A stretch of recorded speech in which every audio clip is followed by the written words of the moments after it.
Okay, guys, we'll get going. The code on screen is the attendance check-in, so hopefully you're all set up now to log in your attendance.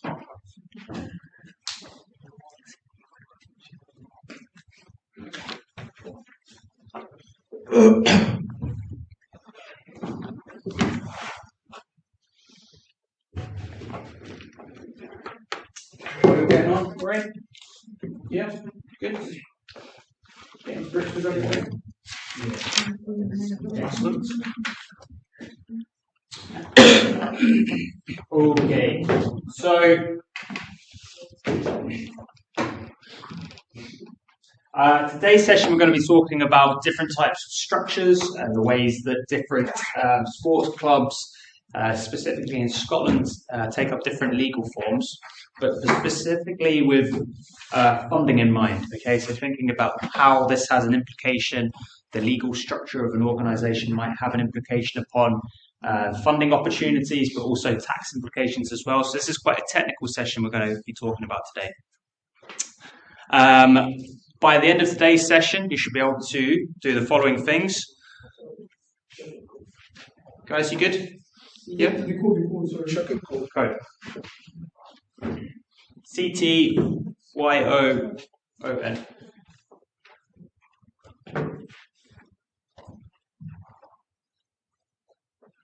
Yeah, good.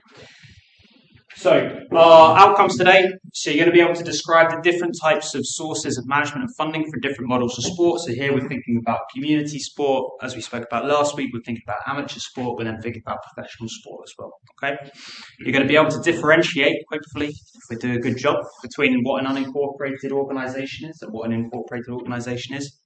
You're going to be able to discuss the various legal structures which are open to clubs in the UK and the advantages and disadvantages of each of these. So what are the pros and cons of some of the legal forms that organisations take up? And outline what charitable status and community amateur sports club status means for clubs in terms of funding and the opportunities that are available to them. And our main learning outcome, this is kind of all working towards our third learning outcome for the module, which is about the kind of the broader structure in which sport operates within the UK. So specifically thinking here about the legal structures. Okay. So we're going to start off by thinking about different models of sports, and there's kind of two main ways we've traditionally thought about finance and sports and the way that organisations are operated. First is the kitchen table model. Okay, we're going to talk about a little bit what that means in a minute, but also the boardroom model as well. So our kitchen table model is based on some work from Stuart from 2007, okay, and it's really focusing on the individuals that are involved in running clubs, okay, so actually perhaps also the participants themselves are perhaps involved in the running of these clubs. So this model is really based on the idea that people will work on the development of a sports club around the kitchen table. It's not a professional operation, they'll be doing it from home, okay, they'll perhaps be doing it in their spare time, and because they have a real passion for what they're doing. So this model is based on the premise that sport only sustains itself when it has the resources to support its activities. It's that by that we're meaning it's not taking on large capital funding to do expansive projects, or it hasn't got shareholders that are investing in future activity. It's what can we do right now with what we've got. Okay, so this idea of shoestring budgets. So most sport run on shoestring budgets where the energies of voluntary officials and membership fees kept clubs and associations afloat. So all of these individuals, as we spoke about last week, will be volunteering their time to support these organisations. So in short, the people who played and administer the game are often the people that run and are responsible for the kind of compliance of the organisation's development. And so as we say, known as the kitchen table approach to sports organisation management, where you've got these individuals that are both playing but also running the clubs because they have a real love for what they're doing. Strengths of this as a model, well, it really ensures the involvement of the players, so the participants themselves, the people that are valuing and benefiting from these organisations. They're kind of at the heart of what the club is doing, okay? And it's kind of nurtured on a strong set of values as well, so about the kind of spirit of amateurism as well. Yeah, just really the love of playing the game. And you can kind of look, this is a traditional setup, a governance structure for a traditional kind of amateur sports club.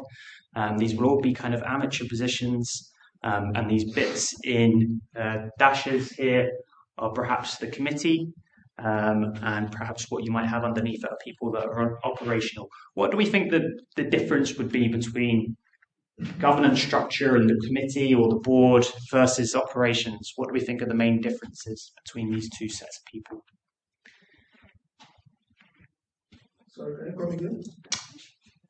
Yeah, so when we're thinking about a club, a sports organization, we're thinking about the board or the committee, okay, right? But we're perhaps also thinking about the operations side as well. What do we think are the main differences between a committee or a board and the operations? Governance. Yeah, go on, Sean. What do you mean by that? So ethics, congruency, to make sure that the company is actually operating the way it's meant to be operating. That's been set out in its strategy memorandum, and that everyone is operating for that purpose and doing it well, doing it to the best of the ability, meeting all the aims and objectives, targets, and everything's going to plan. If you use the SMART, your goals, then you measure it by that, and everything's on time and meeting everything it should. And if there's any oversight issues, then it'll get reported to the board, and they can oversee that and make sure, again, things like financing, corruption, legalities. Okay. Good. Exactly that. So Sean said their committee are very much concerned with the governance of the organisation. Okay, so you might call it a committee, you might call it a board, you might call it a board of trustees. That will depend on the legal structure of the organisation. Okay, but as Sean says, they're focused on the governance. So they're really interested in the long-term strategy of the organisation and making sure things are complied with, that there's a kind of a broader, clear path of direction for the organisation. They're interested in the finances, okay, making sure they're going to have enough money to be able to complete their season or whatever it is. And then we've got our staff, our operational staff that are perhaps doing day-to-day jobs. So they might be running the canteen, for example, or they might be working behind the bar, okay? Now, these people aren't really thinking about the long-term strategy. They're doing the day-to-day running of the club and making sure things work and operate on a day-to-day club. So that's the difference really between the committee and the operational staff. The structures will can be paid or unpaid depending on the structure, and also viable or not viable. Yes, exactly. So the thing about the kitchen table model is that our governance structure are going to be unpaid, but also often the people that are running the club are going to be unpaid as well. So it might be different depending on the size of the organisation. But our point here is that it's largely a voluntary run organisation. You might have coaches that you pay to do sessions, but it often won't stretch beyond much further than that. Okay, now we contrast this with our boardroom style. Okay, so this is really how sport has kind of tended to develop as recently as the kind of 1970s. So the commercialization of sport. Okay, so we're now thinking that sport is developing different sources of income, and those sort of organisations that are operating in a more professional aspect, and they've got different kind of concerns as well. So we've got sport at the elite end of the continuum. If we're thinking that what we were talking about was amateur community sport, we're now thinking about the elite end of the sport, okay? And we're thinking about how do those organizations and those operations need to change as we have more things to think about. We've got more sources of income. We also have more liabilities that we need to think about. We've got different concerns that we're running, okay? So as sport has become more commercialized, it's changed the way it does business, and in particular developed much stronger links with the corporate sector, which saw sport as a great vehicle for promoting their products and audiences. Okay. So you can see here the difference between perhaps a more professional club and the ones that we were looking at before. I guess you still have our governance structure, in theory. This is the people that are not doing the day-to-day operations of the organization, but their oversight. They're looking at how things are progressing for the future. So you might have a chairperson, that says chairman, but it should say chairperson, and then various directors as well, okay? They will then report, a chief executive officer will then report into that, okay? But then you'll have all of these day-to-day people, match day staff, your technical people that are working in various aspects of the player development, people that are working on bringing in money as well, so sponsorship, Large structures, but kind of a clear line of reporting as well. Okay, so we can kind of see how sport traditionally has progressed. So this is based on Andreff and Strudhaler, and they've extended this kitchen table corporate boardroom model to three main strands. So we've got our amateur structures. So some of you might play amateur sport. I try to play amateur sport very badly, but I do. But you might be part of clubs at different levels, okay? And then you've got your traditional professional structures, and then you've got your contemporary professional structures as well. So if we look at our first one there, our amateur structures. So this is kind of equivalent of that kitchen top model. Membership focused with emphasis on participation at a community level, with a narrowly supported pathway to elite sports. So some of those people might start off in community and amateur sport and progress if they're obviously very talented. And its financial viability is very much sustained through gate receipts, perhaps, but more likely to be through membership fees, subscriptions, people that are paying on a monthly basis or a day-by-day basis to play. Then we have the kind of traditional professional structure, phase two, which is more dependent on sponsorship and government subsidies. So we can think here about the likes of sports governing bodies and perhaps national teams that are playing in different sports. Okay, so I've used the example of rugby here. They'll be receiving some funding from government, but they'll also be receiving gate receipts and sponsorships as well.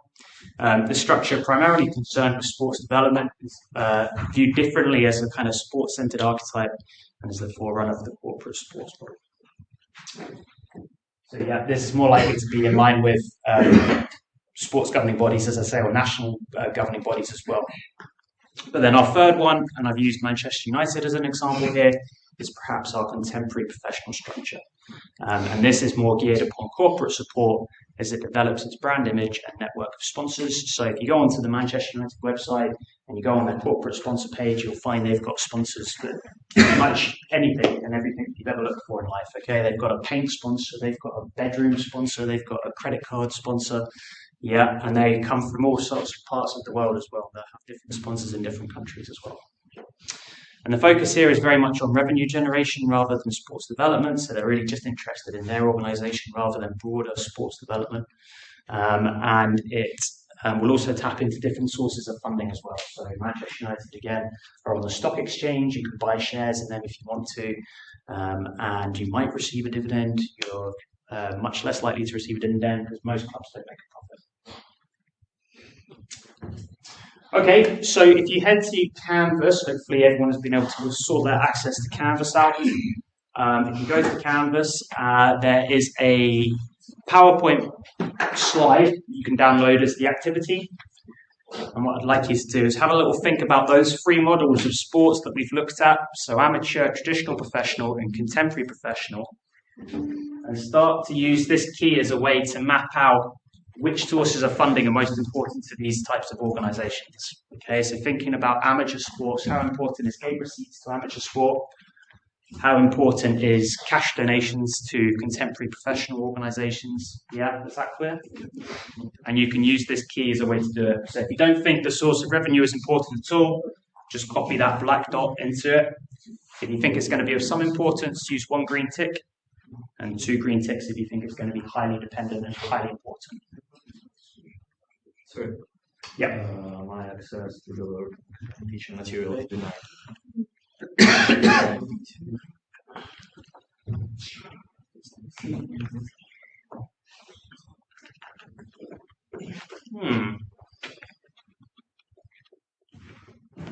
Did we have this issue last week?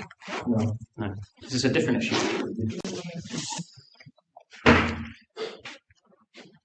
Have you refreshed it? We're going to add it last week, but I just had to log back out and log back in. If you've left the page open. I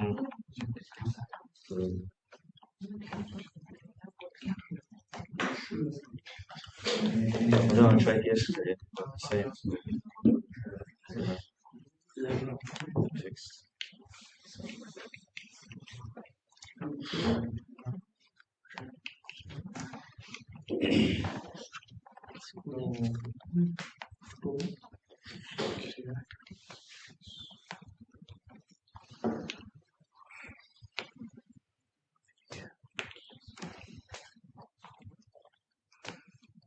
Is anybody else having that issue? You're having that issue as well?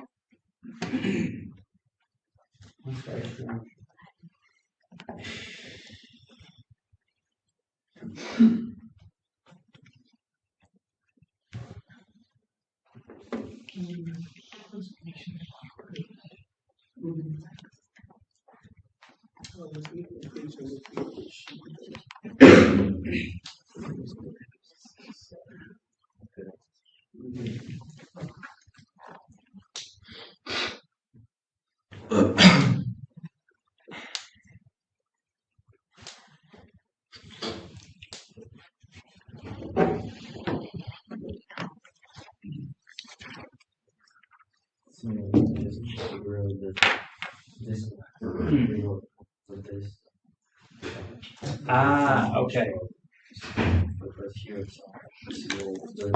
Right. That one's at the bottom. Okay, thank you.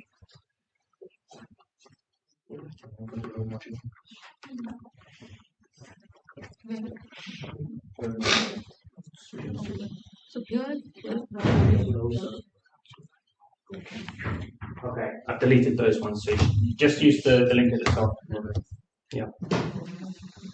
Okay. Is everyone able to access the PowerPoint slide?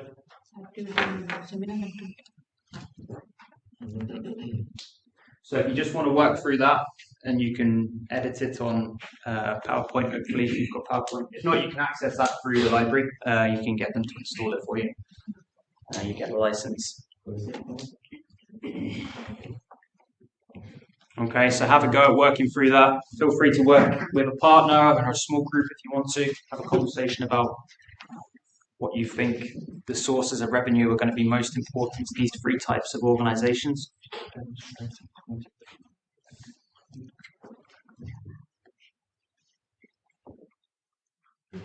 Be able to access it?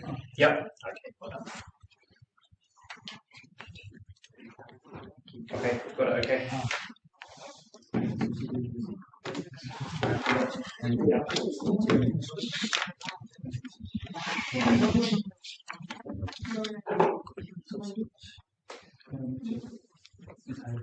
I guess it's sorted.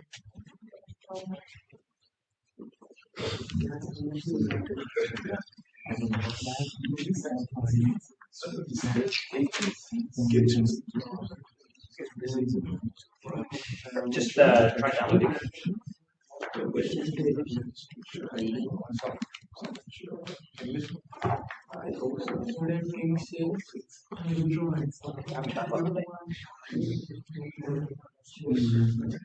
Do you have it? Yes. Okay.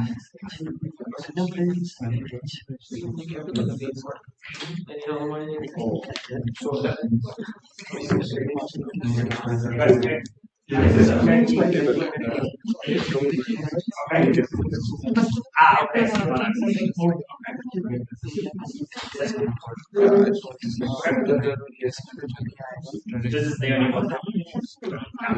So just have a look at it and think about it.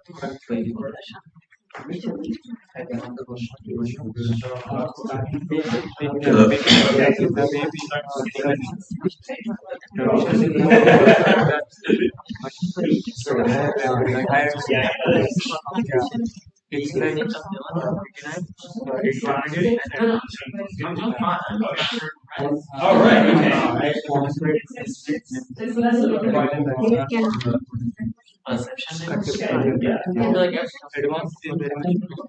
Well, that's okay. Yeah.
Yes.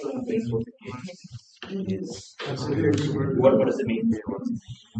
So selling tickets to games, people getting admission to a game. Yeah, that's a good question. Is everyone clear on what these different things mean? Yeah. Yeah. That's a good question. Not explained. Gate receipts is money you receive from tickets. Yeah. Yeah. Okay. Government subsidies is obviously money that the government are giving you to develop the sport.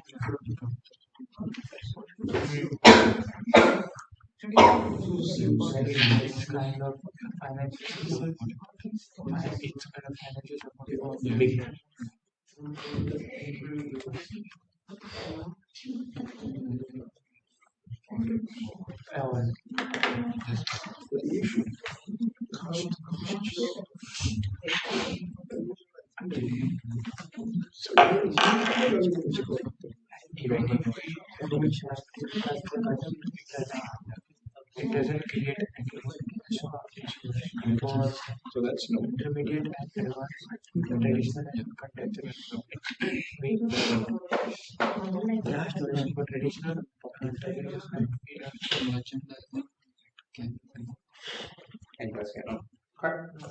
Yeah.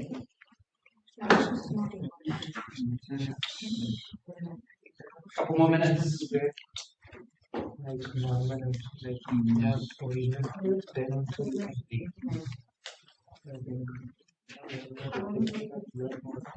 organization like my should be on point. Yes, to measure this. I think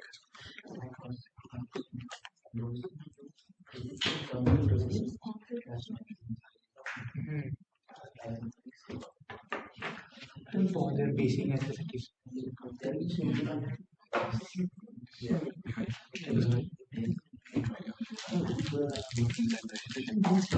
Yeah,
Okay, we good? Yeah? Let's have a little think then about some of these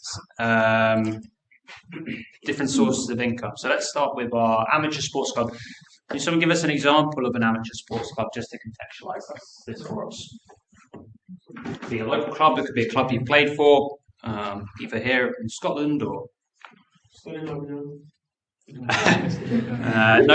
No, good, but they're not an amateur club. They're a semi-professional club.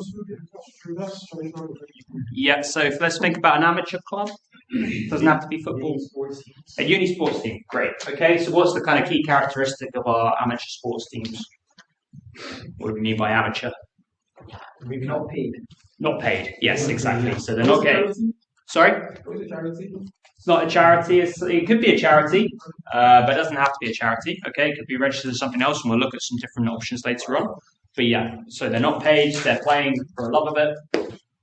Whereas Stirling Albion are semi-professional; they're part-time. They're receiving some finance for their participation. Okay, so yeah, university sports team, great example of an amateur team. So how important would gate receipts be to an amateur sports team, do we think? Depends. Go on, Sean, what do you mean by that? It depends on the type of club. It depends on its fan base, followers. Yep. And also what competition it's Yep. involved in.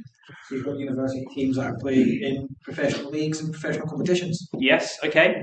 By and large, for the majority, how important do we think gate receipts would be for an amateur team? If we were to generalise, not so much. No. Okay, good. Membership fees and registration? Yeah, that's going to be our biggest source of revenue. People that they're paying you rather than you paying them to play. Okay, cash donations? Yeah, going to be pretty important. Government subsidies? Sometimes, it might depend. If you get a subsidy from a government, that's Yep, I'm thinking government subsidies less likely to apply to an amateur sports perhaps than perhaps our traditional professional. VAT, tax. Yes, so there might be tax advantages. Okay, yep, fair enough. Okay, yep. What about our food and drink sales? Not so much. Yeah, because if we're thinking our gate receipts are going to be fairly low, probably not going to have a huge stream of people to cater to. Sponsors and advertising? No, perhaps not huge sources of revenue from them, although you might find a sponsor that will help support the club in some way or the organisation in some way. Merchandising? Not really, no. Television?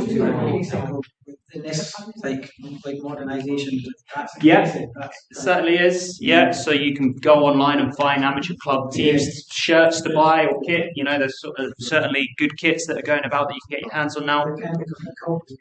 Yeah, yeah. But by and large, they're probably not going to be a large part. Yeah. Yeah. Okay, what about our television right fees, do we think? No, not so much. Okay, good. Now let's think about our traditional professional organisations. Gate receipts? Yeah, okay. Again, it will depend. That's our favourite phrase today. Membership fees and registrations? No. Not so much. Okay, cash donations? Yes. Maybe. Might get something. Yeah, not likely to be a huge source, but yeah, government subsidies? Yeah, probably going to be the large bulk of where we're going to get our money from. Food and drink sales? Yeah, again, it will depend. Some sponsors and advertising. Yes, it's important. Yeah. Merchandising? Yes. Yeah. Yeah, quite important there. And then television right fees. Yes. Going back to our phrase, it will depend, won't it? Yeah. So if we think about some sports are going to have more popularity than others, to get the rights for the FIFA World Cup, for example, is going to cost you a lot more than, with all due respect, some of the lesser popular sports. Okay, good.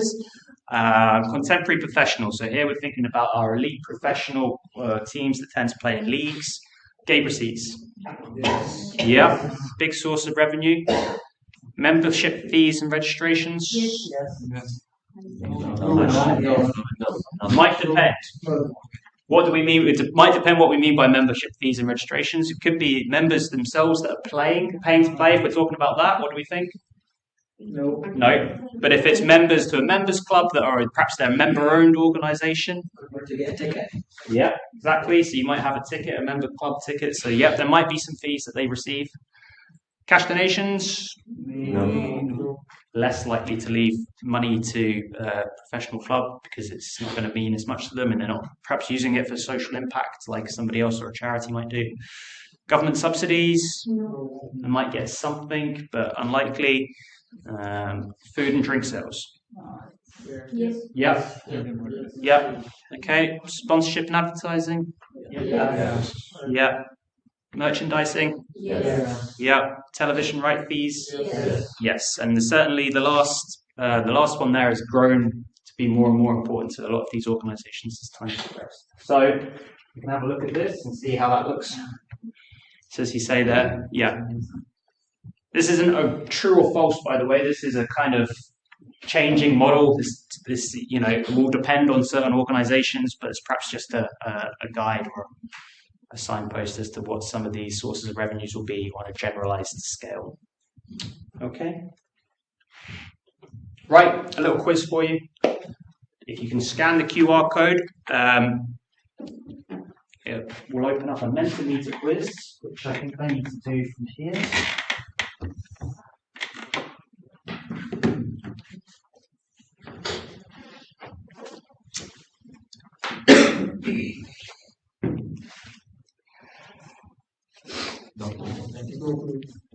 You're not doing it.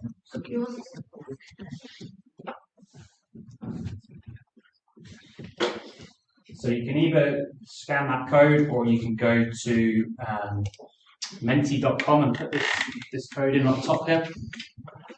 If you can't see it, then I can read it out to you.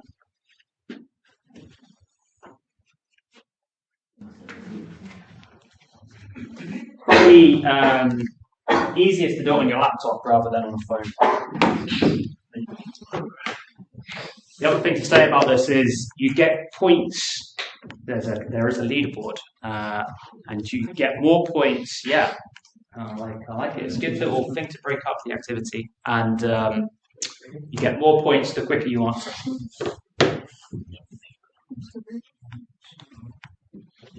Everyone found it okay? 4690. 4690. Yeah. Excuse me. Yeah. Have a guess a QR. If you go to Menti.com. Go to menti.com.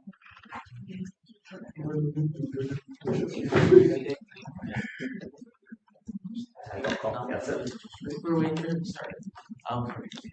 And then you put that code in.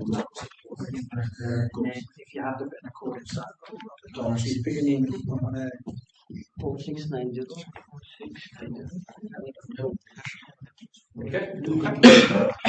Okay, everyone ready? Yeah. Yeah.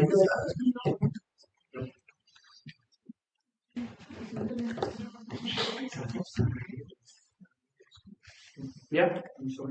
Okay, so you get more points the quicker you answer. There's 9 questions, and you'll see the leaderboard after every question. Okay. So, which financial model sees the administration of a sports club driven by a few officials making decisions from the members' home? Is it the kitchen top model, or the boardroom, or corporate model?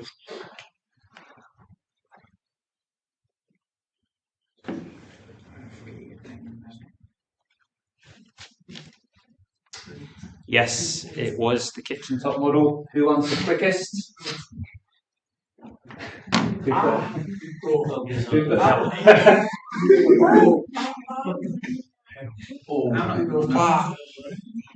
Okay. Question 2. Which of the following is a benefit of the kitchen top model? It professionalizes the club, it opens up avenues to large corporate sponsorship opportunities, or ensures the involvement of grassroots players and members of the club. You have to read,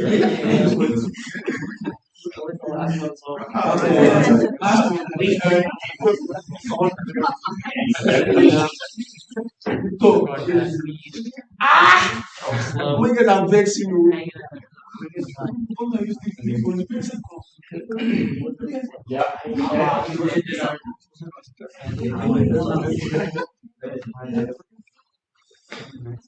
Question 3. Which of the following is a benefit of the boardroom/corporate model? Is it the loss of relationship with key stakeholders, or is it the development of stronger links with the corporate sector?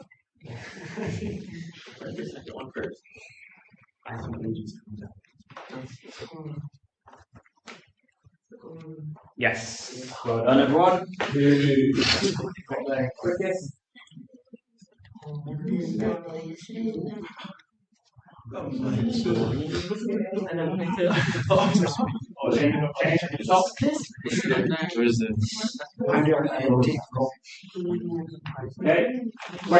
Question 4. How many phases did Andreff and Straudocher propose there were in the development of sports financial program? Yeah? Happy with that? I don't think so. Oh, okay. All right. Well, I'm sorry. I take it back then. Yes.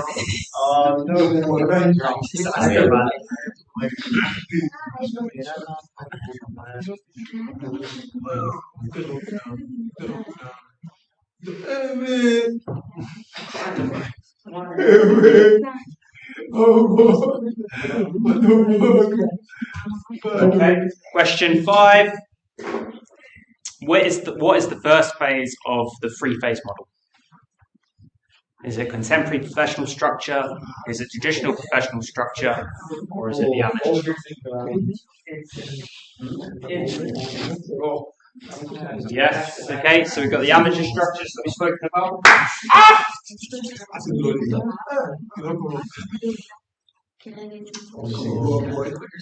We were identical.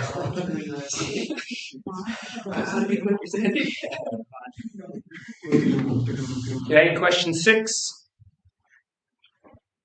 What is the second phase of the model?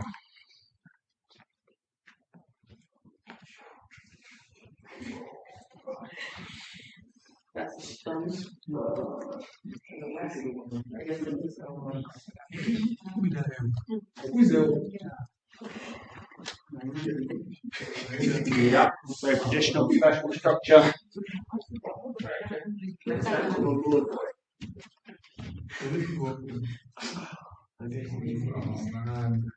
That's 3 around. It's close. Question 7. 3 questions to go. What is the third phase? There were no bonus points for guessing what this question was going to be.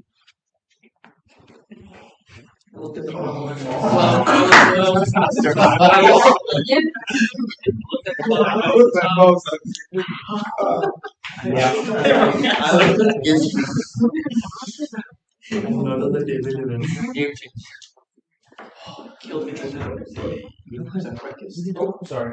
Okay, penultimate question. Which of the following funding sources is not a relevant funding source to amateur sports organisations? Television rights fees, member fees and registration, and cash donations. I can't see the third answer.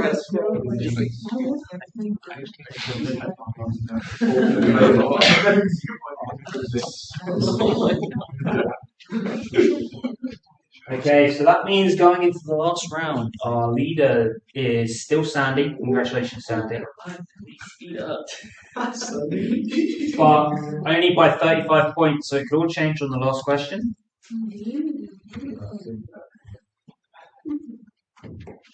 Which of the following funding sources are amateur organisations highly dependent upon? Oh.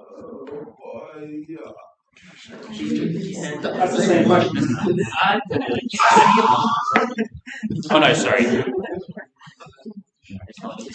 Slightly different. Yeah. Confused myself there.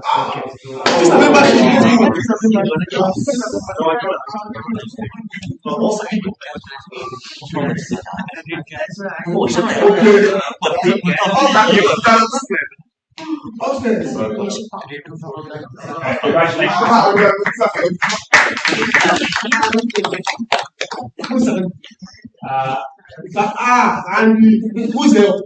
Who's him? Yeah, who's Keller? Who was help? Who listed themselves as help on the thing? Who came second? Is that it? No? Someone No, he was Sean. He put himself as Sean. Okay. We don't know the mystery of who was Sean. That's absolutely fine. Okay. So if you want to do a bit more reading about how different types of sports require... Hi there. Grab a seat. There's some more recommended reading. Remember, you can download these slides so you can go back and have a look at the references. Okay. Some more further reading here. Okay, so now we're going to have a little talk about legal structures, okay, and incorporation for sports clubs and how different types of legal. So we've looked at different types of sports and sports organisations. We're now going to think more specifically about different legal structures. Does everyone know what I mean when I talk about legal structures?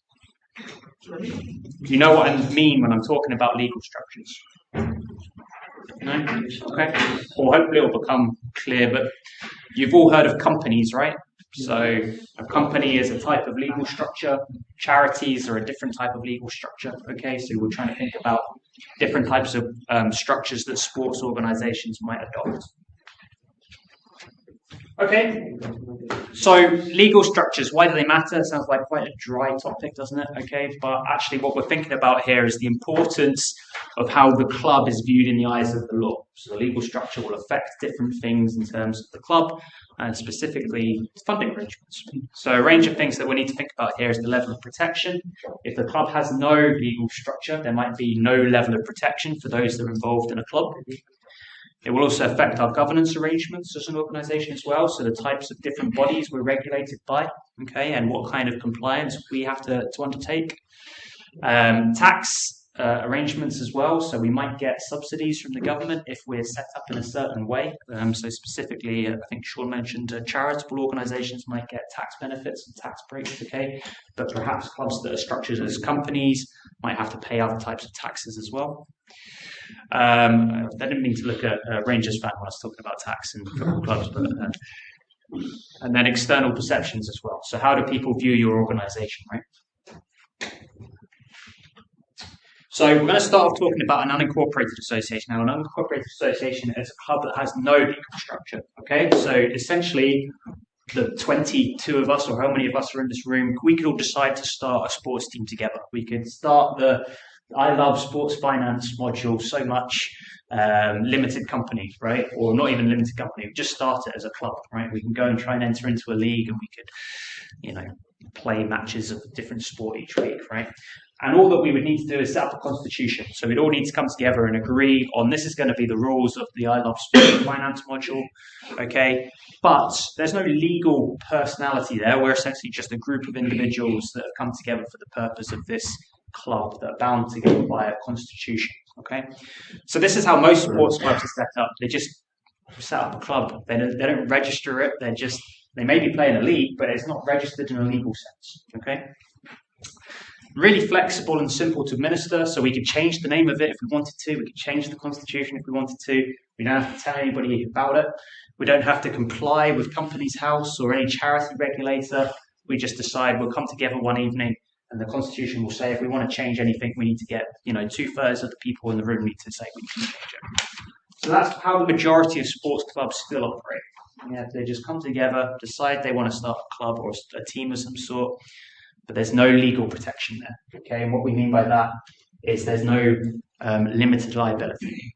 So if we decided that our club, we had such big aspirations for our club that we wanted to build a stadium, okay, and we contract somebody to start building our stadium that's going to be an elite squash team, okay, we've started a squash club.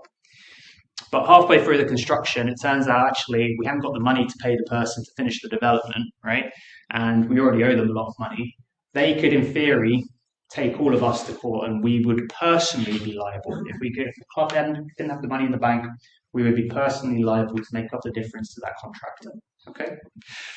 So there's no limited liability when you're part of an unincorporated association. There's no legal personality. If it was set up, the contractors could take that legal entity to court and we would all be protected because that is the entity, not us as individuals. Is that kind of clear? Make sense? Yeah? So board members of legal entities can be held personally liable in an unincorporated entity. Doesn't offer absolute protection, so you could have insurance, but actually that's not going to cover you in all situations. Lots of examples of sports clubs that have been chasing money and individuals who are involved in running those clubs have had to personally pay. Some of them have lost their houses. Okay. The association can't really contract with suppliers and other stakeholders. It's quite hard to, if we decide we're going to employ a coach to run our squash club or our badminton team, we're essentially, all of us are personally liable for that, or if they took us to court for something, for malpractice in some way, okay? And equally, titles to assets. So once we've built our stadium, they're actually all in our name, right? The club isn't set up, so it can't legally own that stadium, okay? So we're all involved in that. So if people leave, then we have to change the title deeds and everything like that. So it can get quite complicated when you don't have a legal entity. And here's some examples of different sports clubs that have perhaps faced issues regarding liability, essentially. They've had to pay, individuals involved in running those clubs have had to pay large sums of money. Okay, so trustees facing ruin, the organisers of a fundraising display, fireworks display, having to pay. And there's a famous one of a rugby club that couldn't afford to finish building their clubhouse and was sued by the contractor. So, to confirm our pros and cons, the advantages of our simple structure is that it's simple, it's nice and flexible. We can just set it up here and now. No further steps such as registration are required. Privacy, we don't have to disclose any financial information about our organisation. Okay. Quite a lot of people are quite happy to deal with us on a day-to-day basis. It's quite simple to run, and there's no compliance costs. We don't have to tell companies' house. We don't have need somebody to come and audit our accounts and pay for auditors or examiners to look at our accounts. Okay, but the disadvantages are the club doesn't have limited liabilities, and we don't have limited liability as individuals. That could be an issue. The club in itself isn't a legal personality, so it can't really enter into agreements and arrangements. It can't really employ people through contracts. It can't really be sued or be sued. It would be us being sued, or we would have to sue people as the individuals. Can't really hold investments in land in the name of the club, so it has to be in the individuals' names. And as you said, we can't really make formal contracts either. Clear on that? Any questions about that? Yes. So the kitchen tennis or the amateur kind of sports come under incorporated association? Yes, exactly. So the majority of those amateur sports and that kitchen top model style, most of those clubs will be run like this. Yeah. Good question. Any other questions? No? Okay. In that case, a little quiz for you, another chance for you to test what you've picked up in the last 5 minutes. So again, you can scan that code, or you can go to menti.com and I'll get the code up.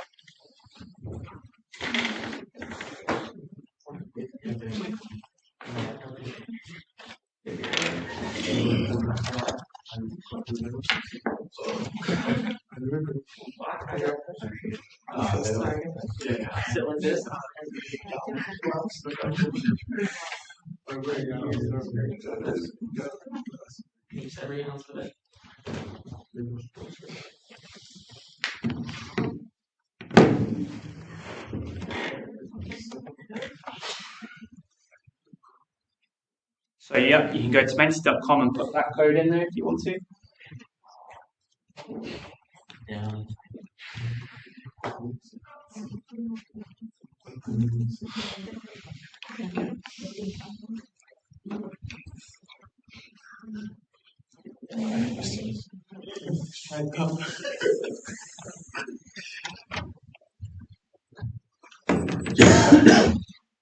Okay, everyone ready? Yep. So, question 1. Your club seeks to develop its own facility by undertaking a community asset transfer. Should you incorporate or should you stay unincorporated?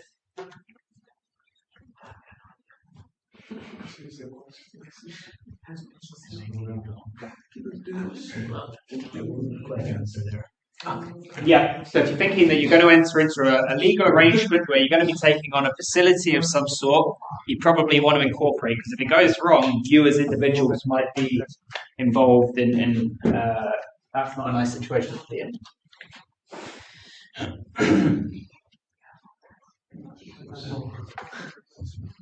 So I got my second.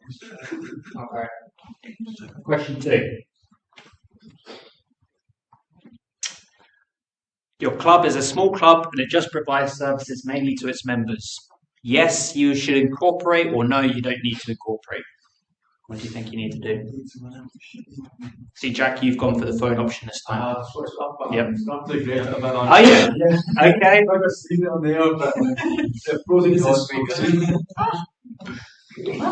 So no, if you're a small, simple club, we're just playing squash, we're just playing badminton. You probably don't need to incorporate. Okay.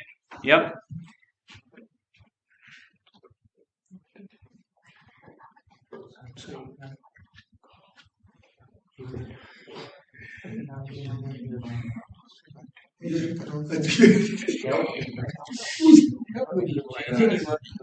Question 3. Your club is seeking to employ a member of staff. Do you think in this instance you should incorporate, or would you be okay staying unincorporated?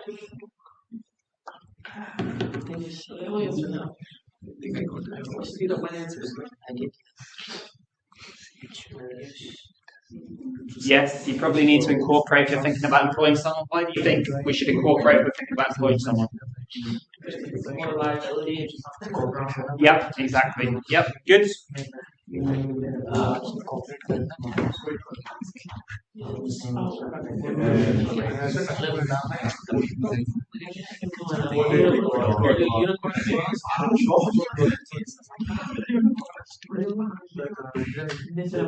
Okay, question 4. Your club strongly values simple setup, flexibility, and little administration it currently has. Do you think you need to incorporate, or do you think you can stay unincorporated? I love seeing the competitive side of things. I'm scared to switch them around. Oh yeah, no, fair, good question. Yeah. Yep, absolutely. So in this instance, if we're a small club, we don't want to have to do returns each year. We're quite like the way we're run. We can probably stay unincorporated. We don't need to think about incorporation in some way.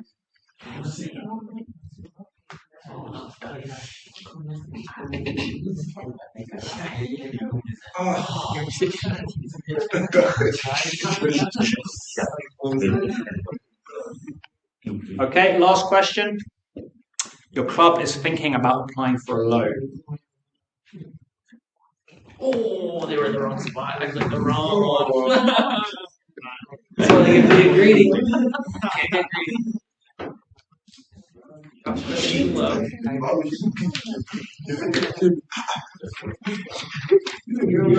Yes, why do we think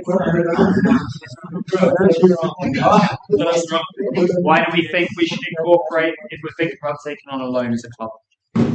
So you don't have to pay the loan personally. Yes, exactly. If you can't afford to pay it, you don't want to end up losing your house or all your money. Yeah. Good. So how does that affect the scores? Why did it move?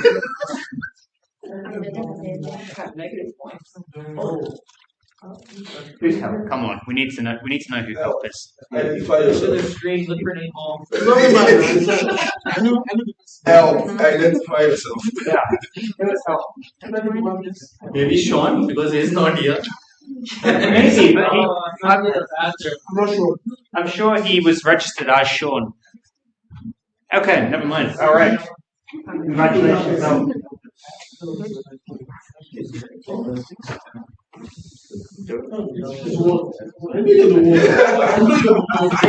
It is. Yeah. Well done. Well done. Okay, what I'm going to propose doing is giving you a 10-minute break. Okay, so let's meet back here for quarter past. Yes. The second question Guys, listen up. Sorry. Yep. the second question is when providing service to a member. So it said that we don't need to be incorporated. So in that case, isn't it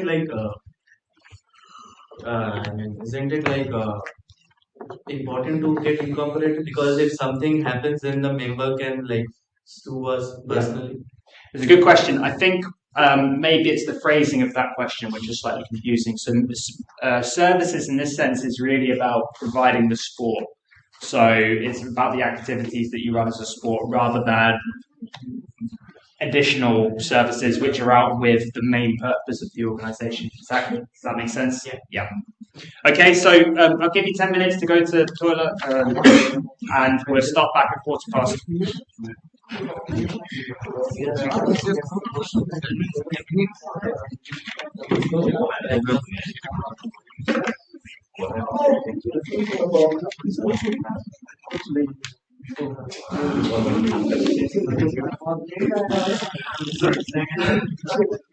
Oh, the train, yeah.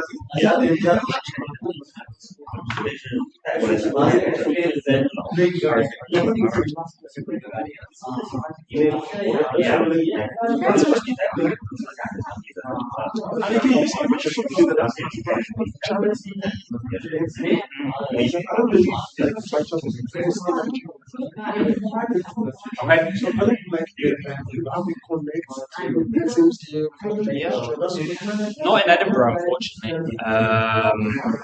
Don't know anyone in Edinburgh, but there will be teachers in Edinburgh.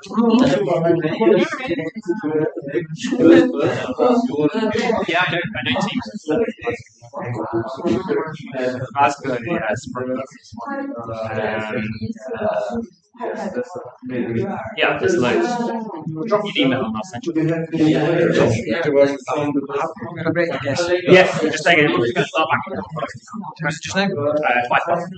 10 minutes. Yeah. Okay. I was just going to see if you guys could get some point with it in a break right at the end of class or something. Just Free now. Yeah, okay. I'll just outside. Well, yeah. Well, if you want to now, yeah.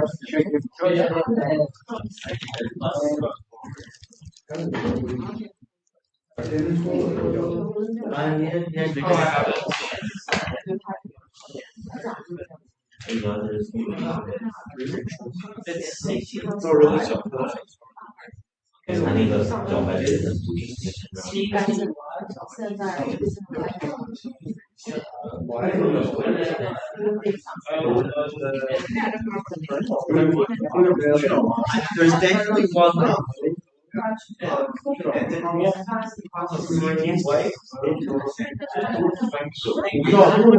Yeah, sure. See, or was it downstairs?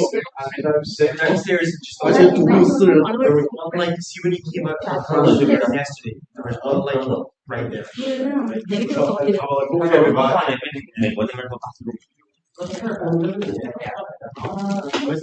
Never mind.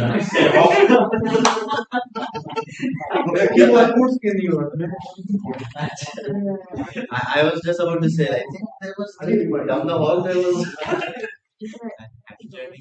Yeah, I will be back at some point, right? मेरे phone में तो he was captured.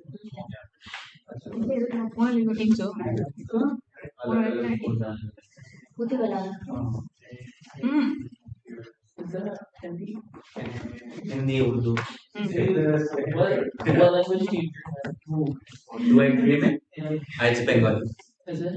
So, like in India, you have a common language and then you have the native language. So, native language and there are thousands of languages.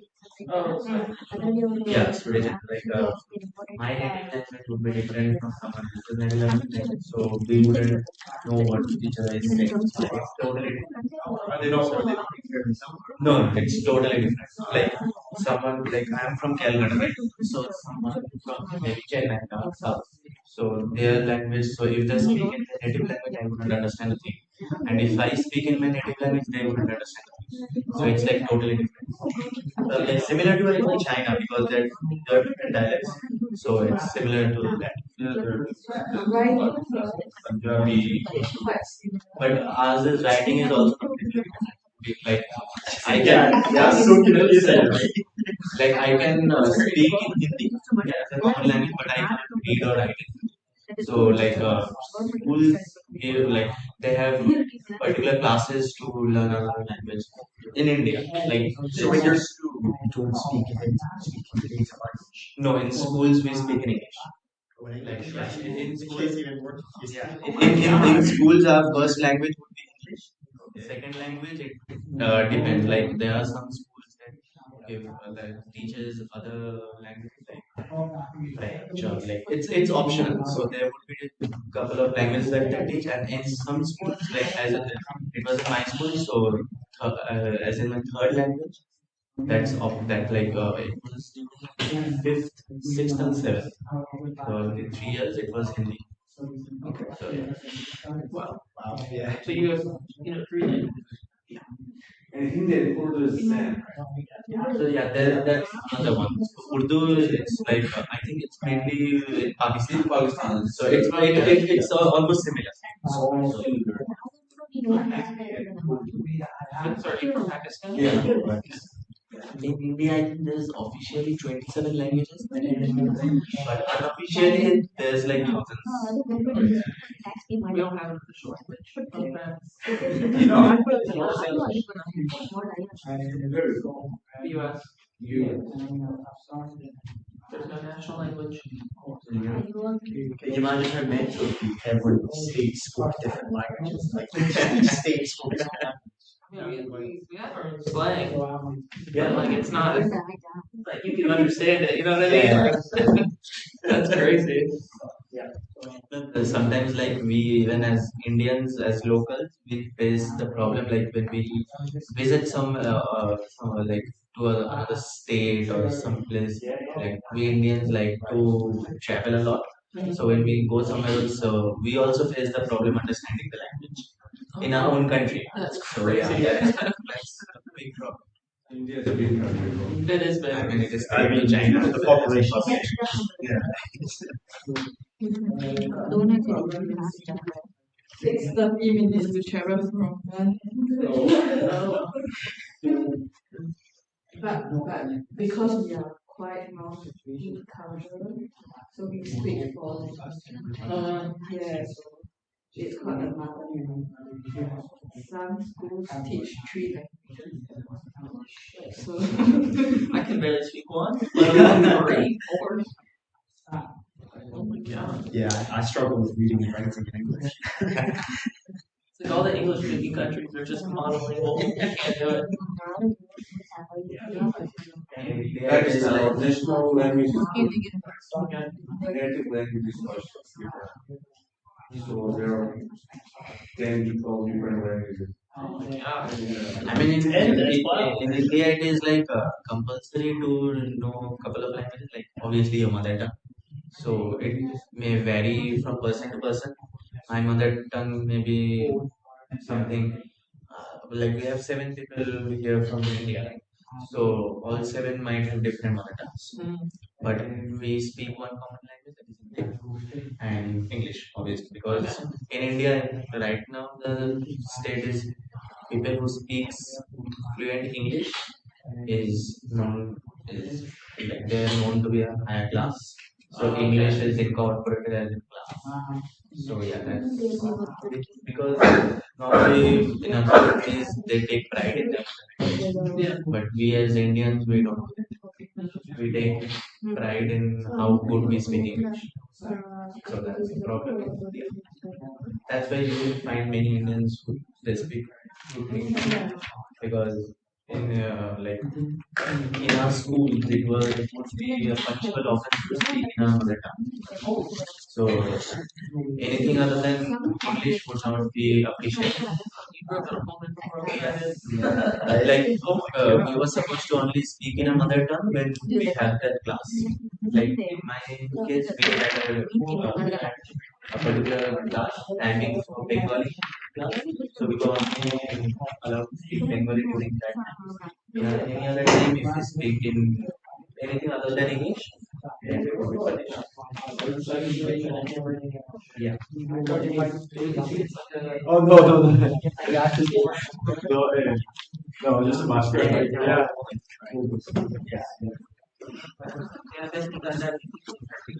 Yeah. Go somewhere else, you know. That's crazy. In India, you will find about 6.2 is very rare, but here English is better English than native English. I mean, like, yeah, yeah, because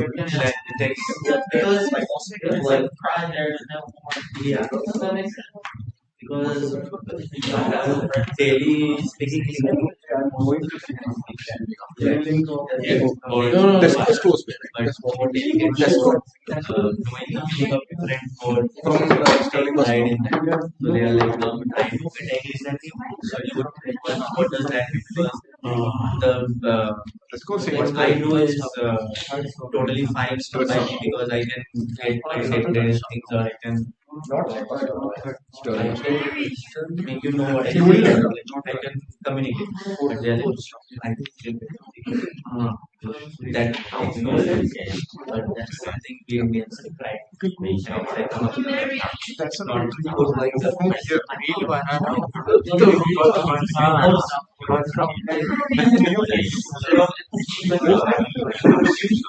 I mean, you know, people have different accents, but I mean, while I was from cab driver that I had, I couldn't understand things because of the accent.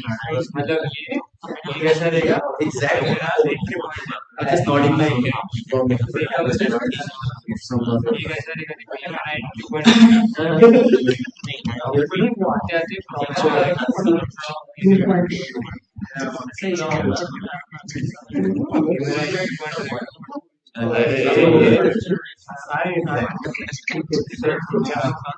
ये last part बीच में का था तो मैंने summer ये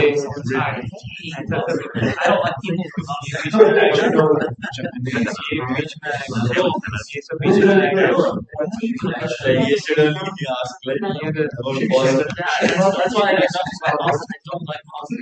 this quality gives I was think who based no.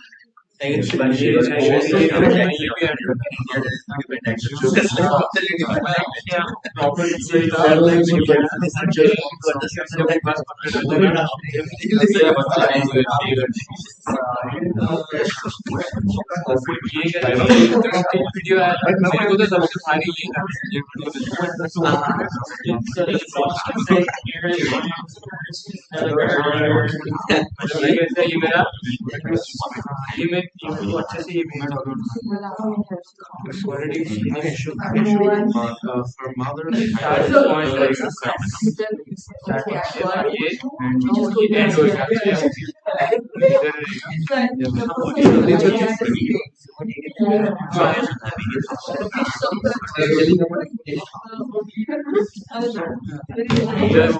I started walking in between the scenario, then I skipped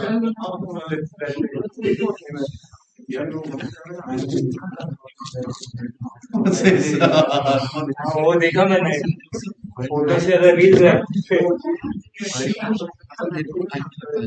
हाँ मेरे को आदत हो गई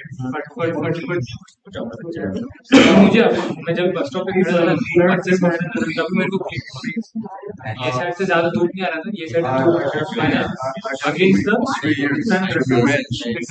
ये साइड जूम चले ये side 45 degrees in the sun.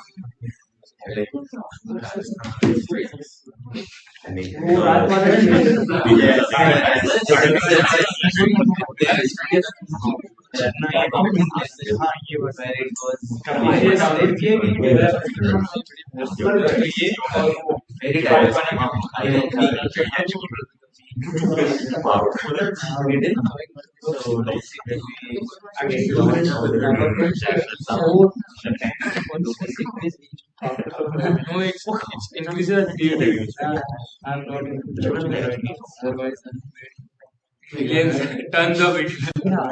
Seems quick, simple and short.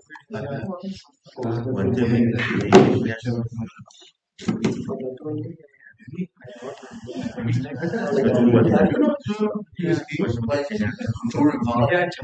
day we were talking like that day we were seeing the code on the floor. Yeah, yeah. What's saying?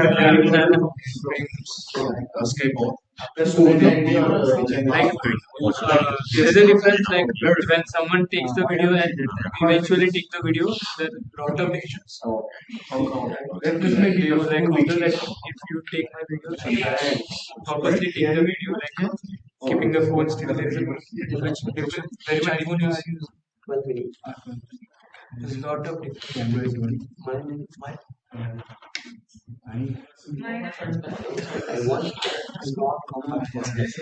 Yeah. 2 hours away. It's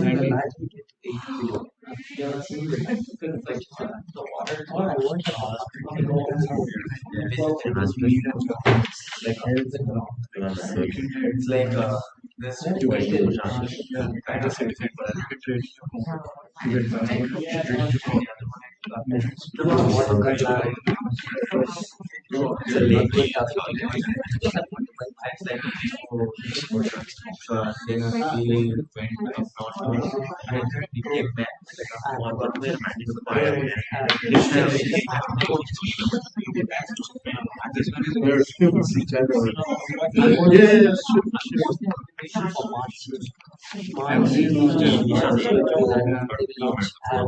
Oh yeah.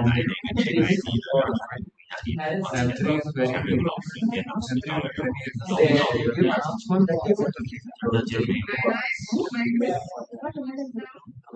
We got this for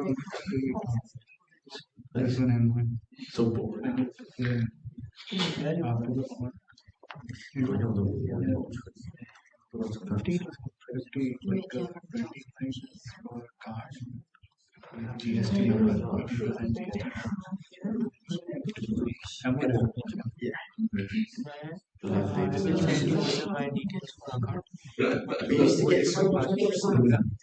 Can you just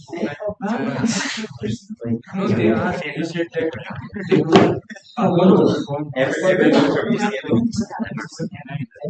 no, and then they went.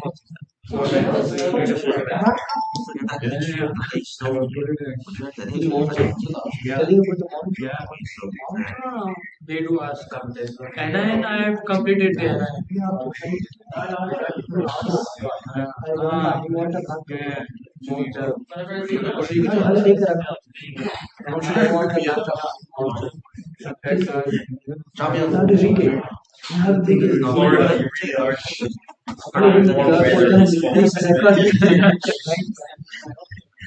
You are the only way you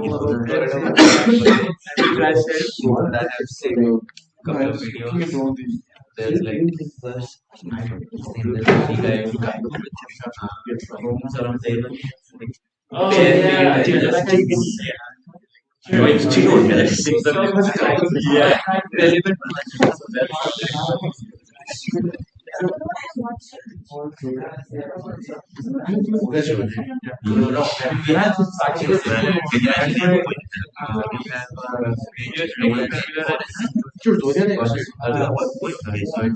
Quite similar to example engineer.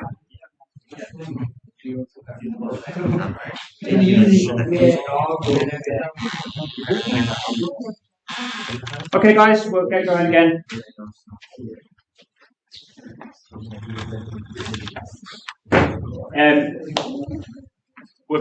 You okay? Yeah.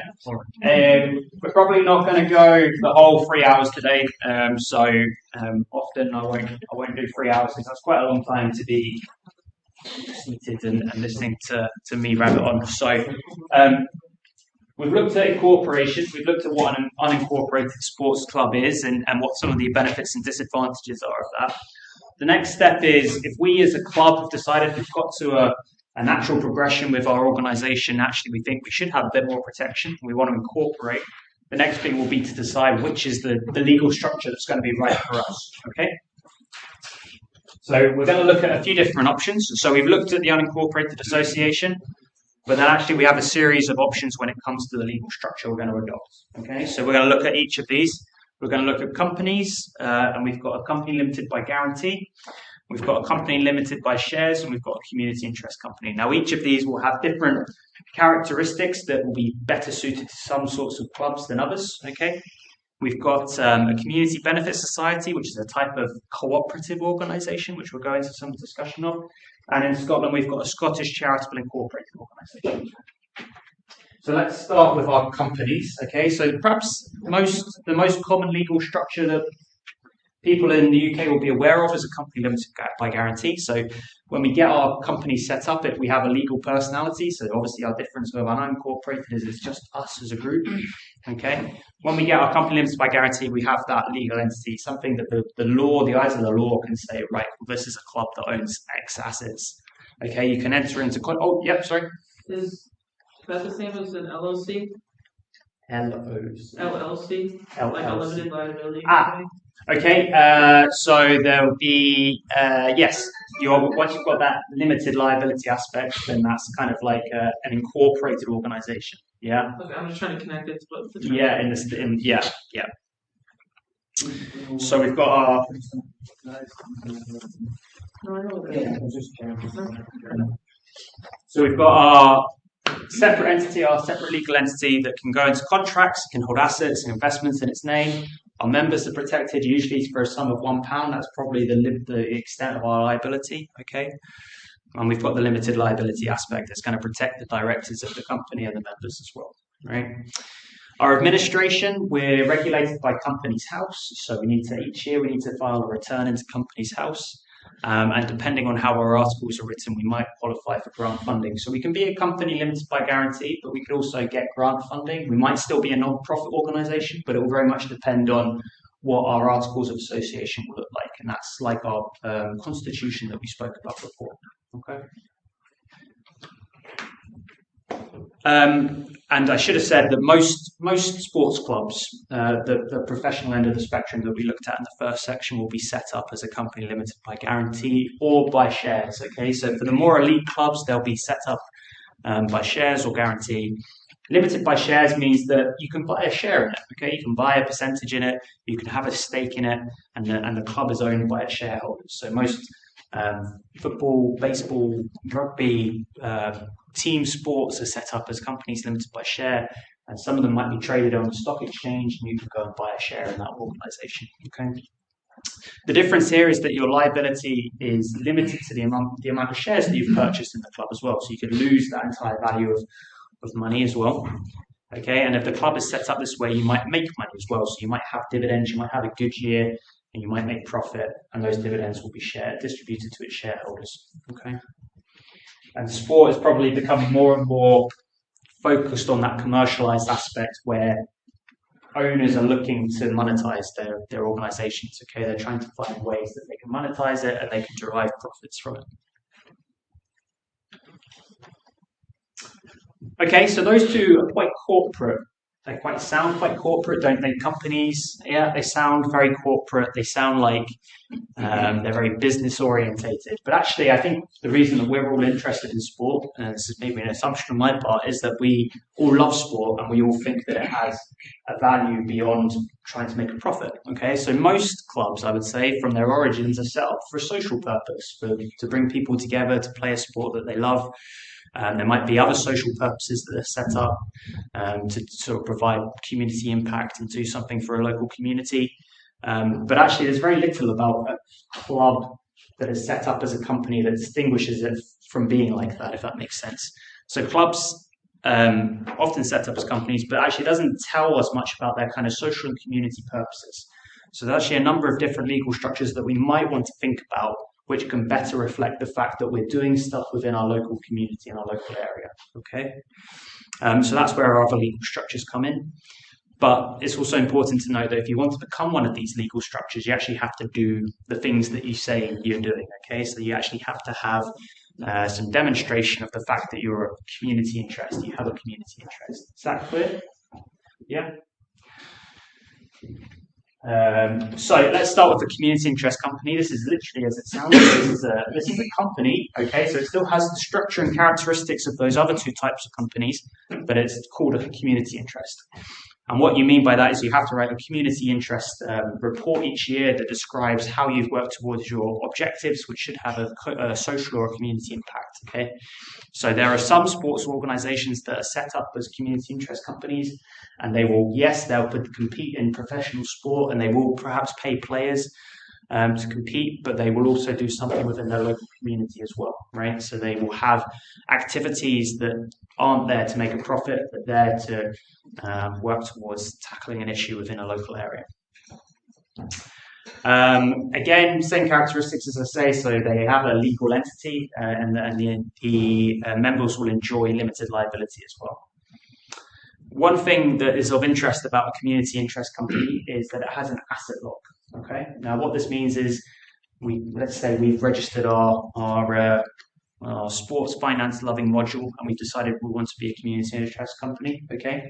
And over the years, we get some grant funding to do some activities to build our club up. But then we decide one day, actually, we don't want to do this anymore. We want to dissolve the club. We want to end the club, finish the club.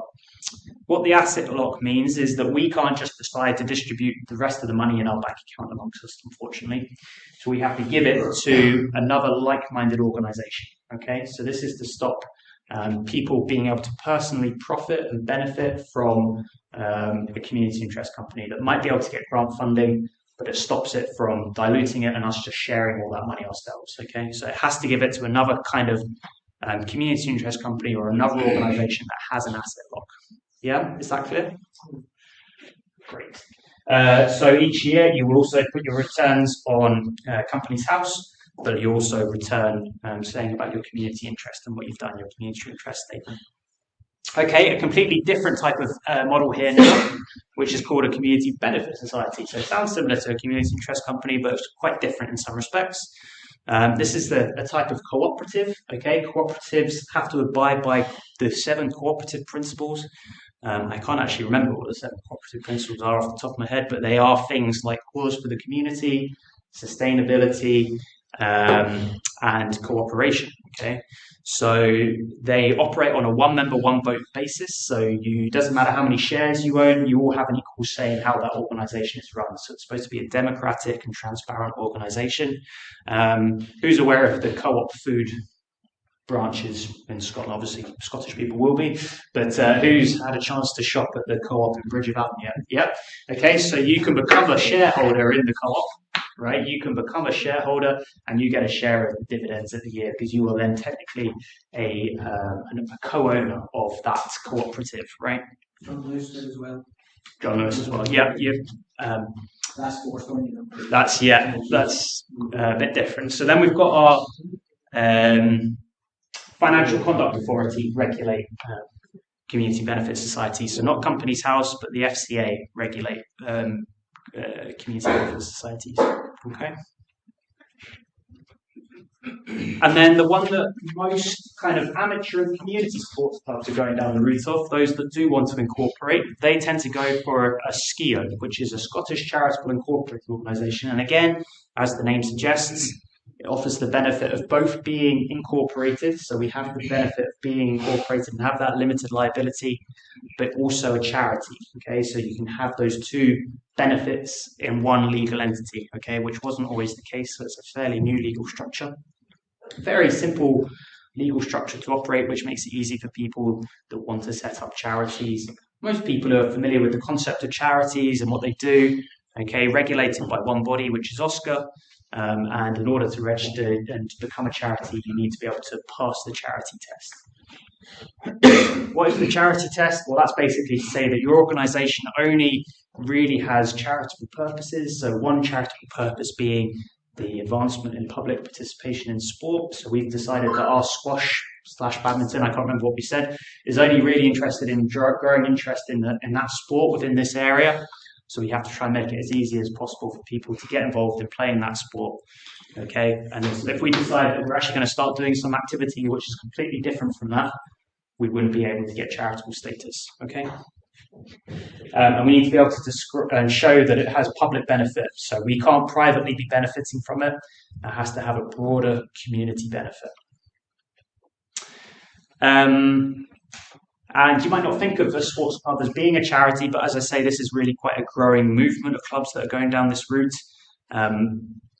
Because it's quite a simple structure and there's also a larger number of benefits. You won't find any professional clubs that are charities. Why not?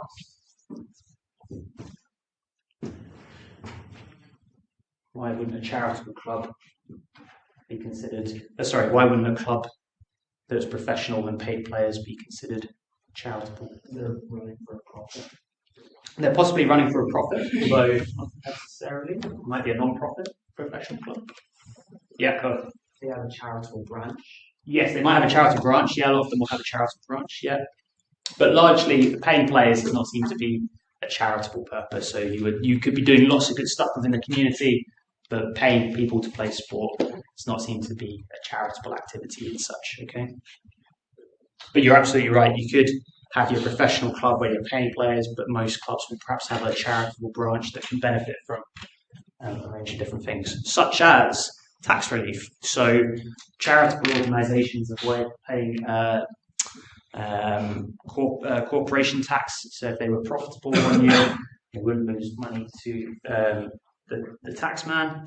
They can claim gift aid as well, so they can benefit from gift aid, which is where you can collect 25p for every pound that is donated to your charity. So lots of sports clubs are going down this route because they'll do a lot of fundraising and they can claim additional 25p for every pound that people donate to them.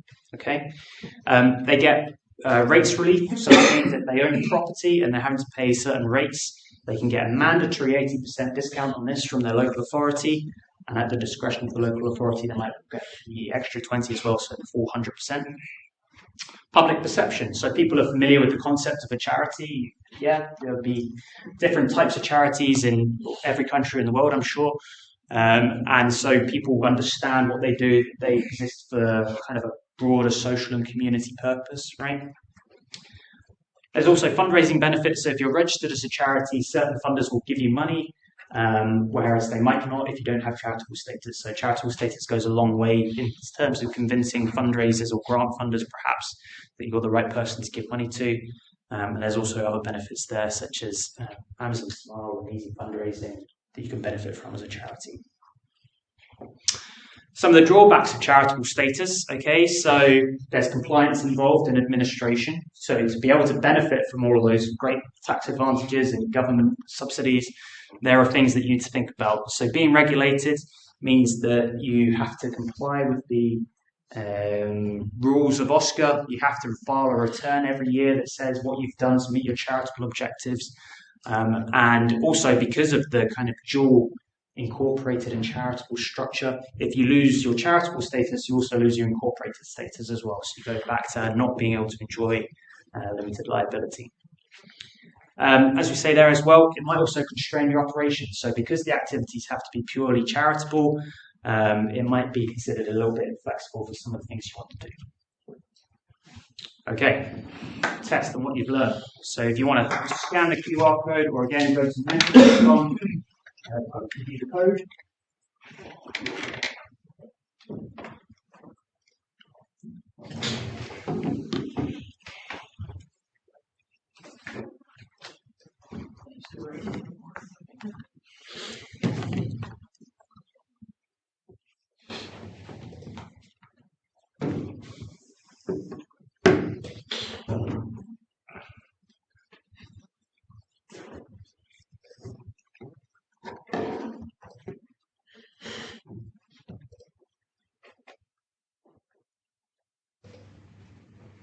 Okay, so code's on the screen there.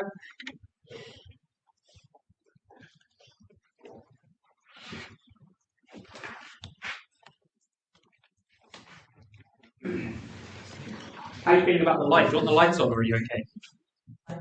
Fine.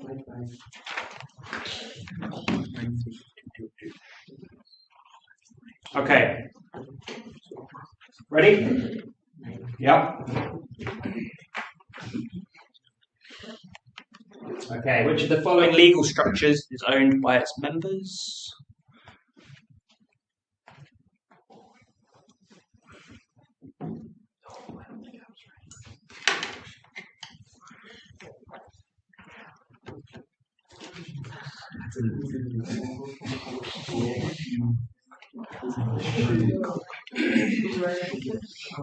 Yep, company limited by guarantee and the Community Benefit Society.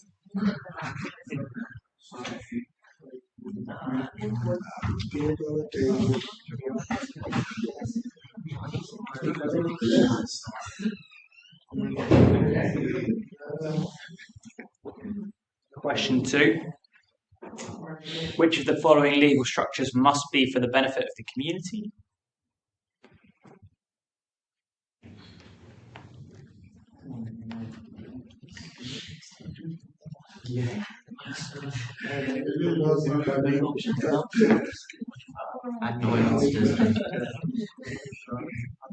Yes, our Community Benefit Society.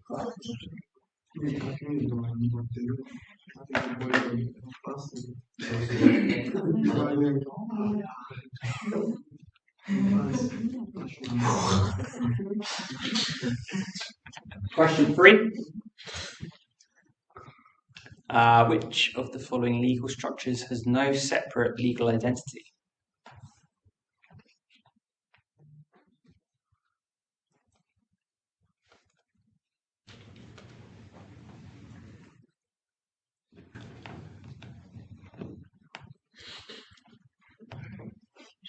Yep, the unincorporated.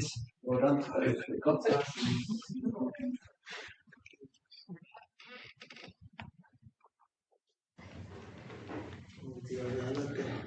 Full change. This one, the toughest one so far, do you reckon? Which of the following legal structures combines charitable status and incorporated entity? Oh, sorry, incorporated status and one entity.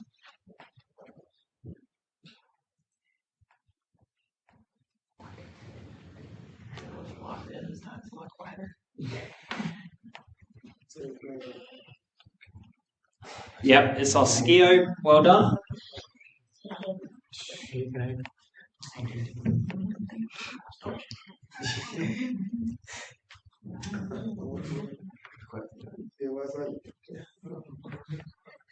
Little power couple of the two here at the back there, aren't they? He's just copying. Yeah, mine was smaller. Can believe that. Which of the following can be public or private?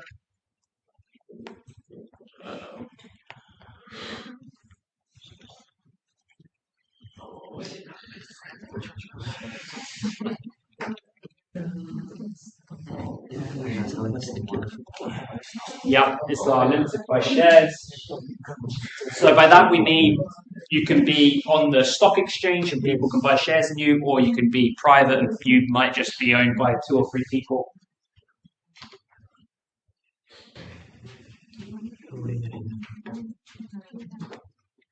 Okay, question 6. Halfway there.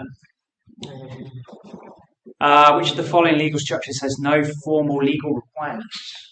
So they don't have to report to anyone.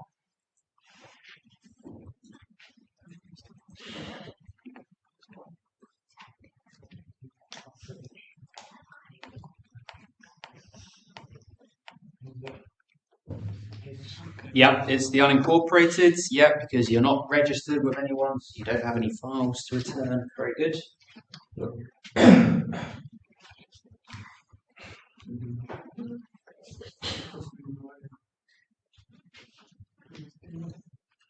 Who is DS?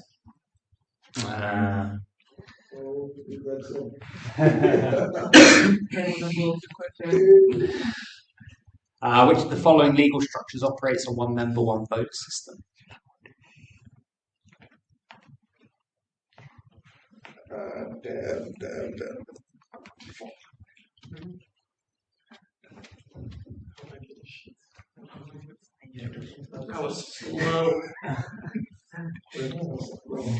Yeah, it's our cooperative. Yep.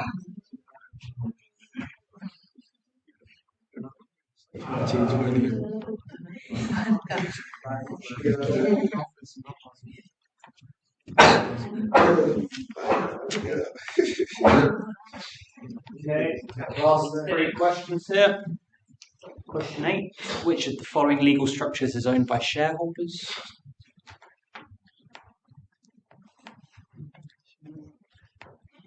This is wrong.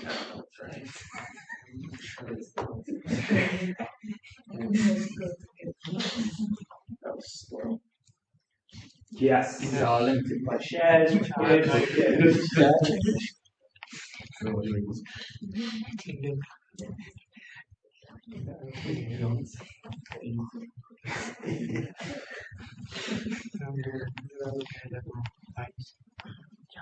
Penultimate question.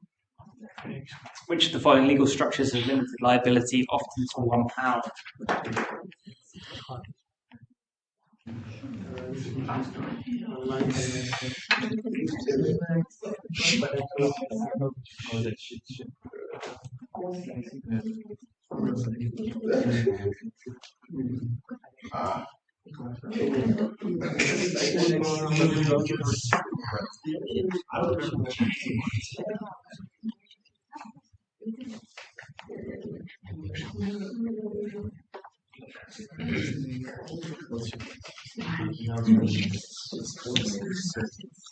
Okay, comes down to the last question then. Which of the following legal structures sees individuals have unlimited liability? So not limited liability, unlimited liability. Hail Mary.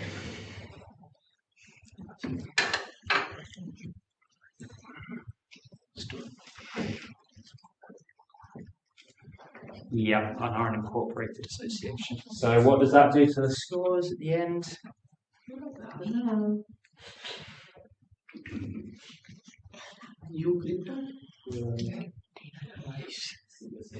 Well done. Very good. Okay, well done. Congratulations.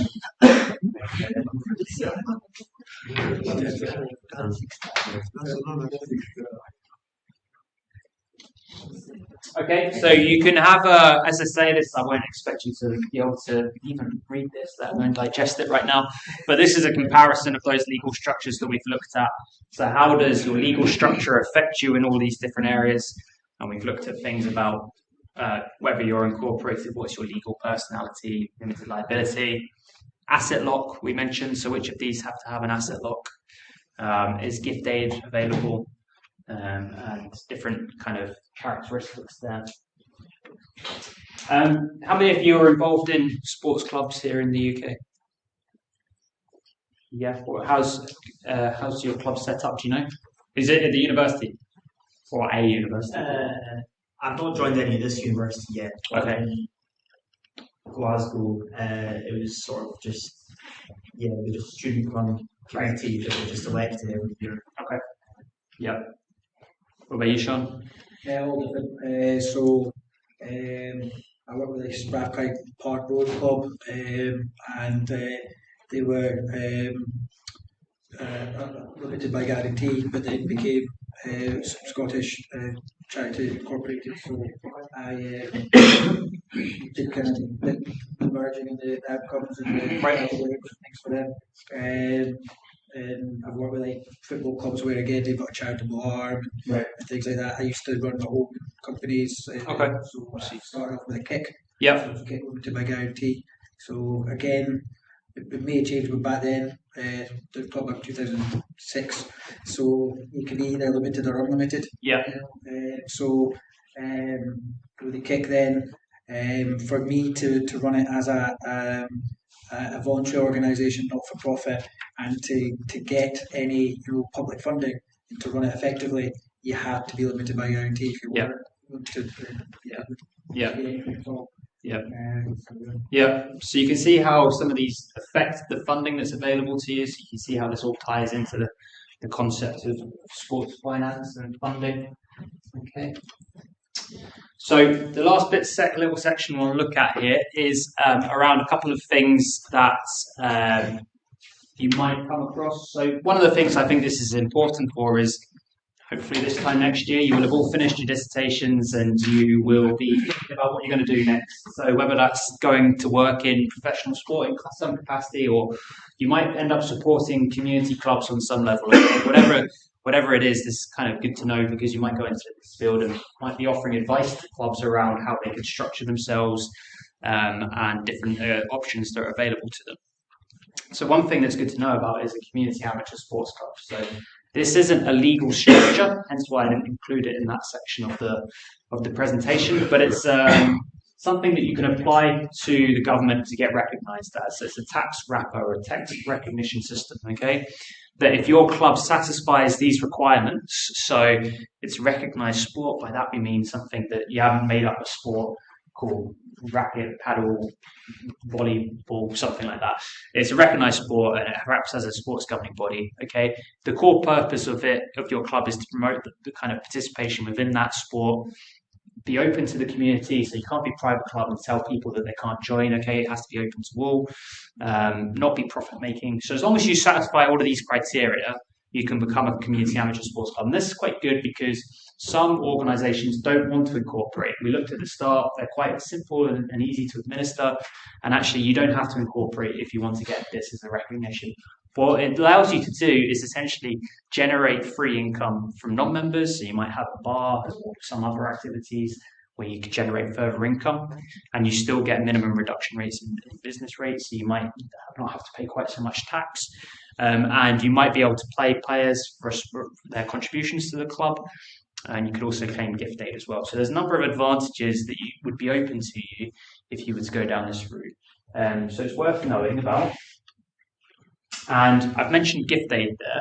As I mentioned earlier, gift aid is a scheme set up that if you are either a community amateur sports club or a charity that we looked at, the SKIO, you can claim gift aid on donations, okay? And you get 25p for every £1 that yours is given to your organisation. Okay? So it can be quite a valuable source of revenue for a lot of organisations, a lot of clubs, which is why many of them are going down the route of becoming charities, okay? What's important to note is that there is a small difference here, and you'll realise why I'm telling you the difference here between a community amateur sports club and a charity. So a community amateur sports club, you can claim gift aid on donations. So say I gave you £10, you could claim £2.50 back, okay? If you're a member, so we remember our club that we set up, our sports finance loving module club, okay? And you all pay £10 a month donation, membership fee, that's the fee set. You can claim that as gift aid as a charity, but not as a community amateur sports club. Okay, so it's a great opportunity for charities to be able to claim gift aid on both donations and membership fees. So,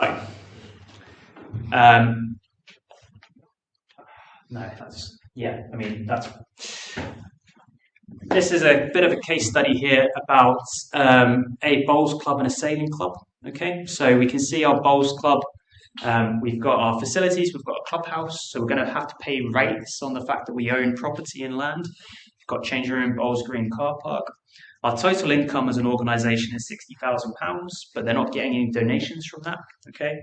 And before we register as a community amateur sports club, our annual rates cost us £6,495.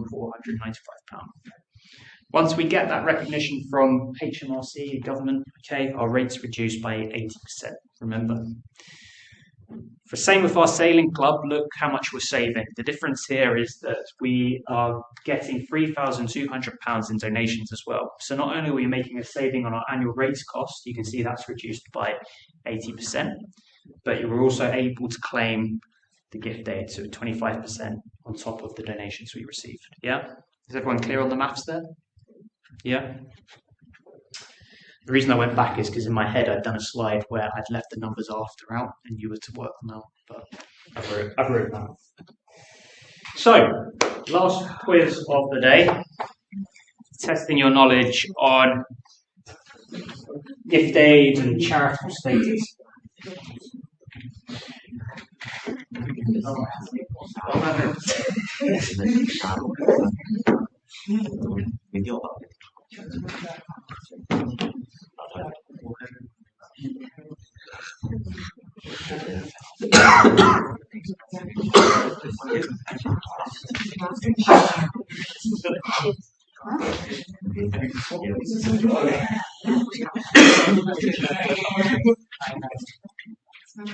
Okay, code's on the screen there. I've missed I think you can just join and then it'll come up on the next bit.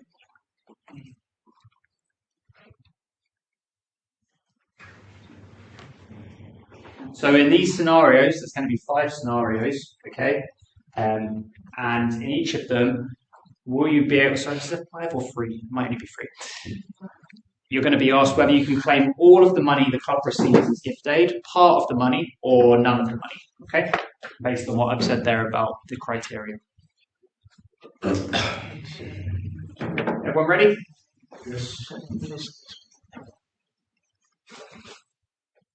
Oh, there you go. So, in this scenario, can you claim all of it, none of it, or part of it? A volunteer makes a 40-mile trip to do some trials, which cost £20 in fuel. They say the club can keep the expense as a donation. So, what can you claim? Can you claim all, part, none? If the money literally physically exchanged hands.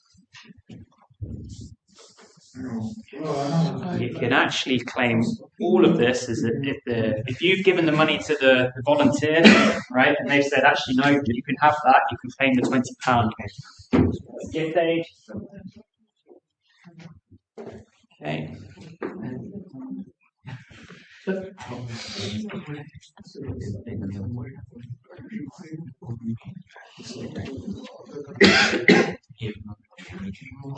Okay, what can you claim in this scenario? Can you claim all of it, part of it, or none of it?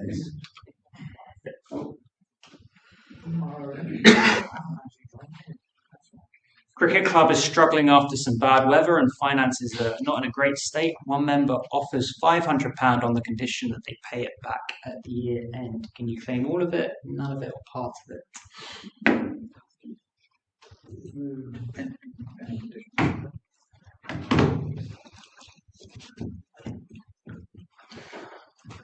Yeah, absolutely. You can't claim any of this because if you're getting it back, if you have to give it back, it's not really a donation, is it? It's a loan, right? Okay, so good. Interest back. Sorry? Yeah, get the interest out as well.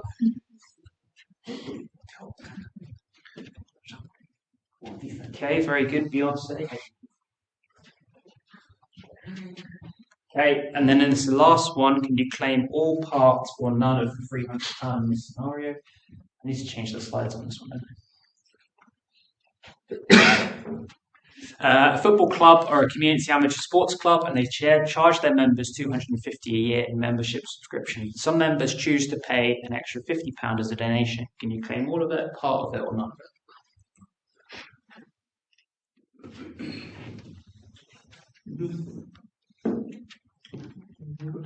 Yes. Why? Aren't they only allowed to do £30? You would only be able to claim the what of this would you be able to claim? The £50 donation, yeah, because they're not a charity, they're a cask, okay? And we mentioned the difference between charities can claim on membership fees, but cask you can't, okay?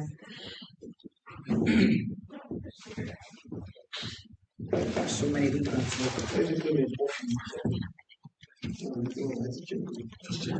Who's Pingu? Well, I don't know. You didn't go for your real identity on that occasion. So.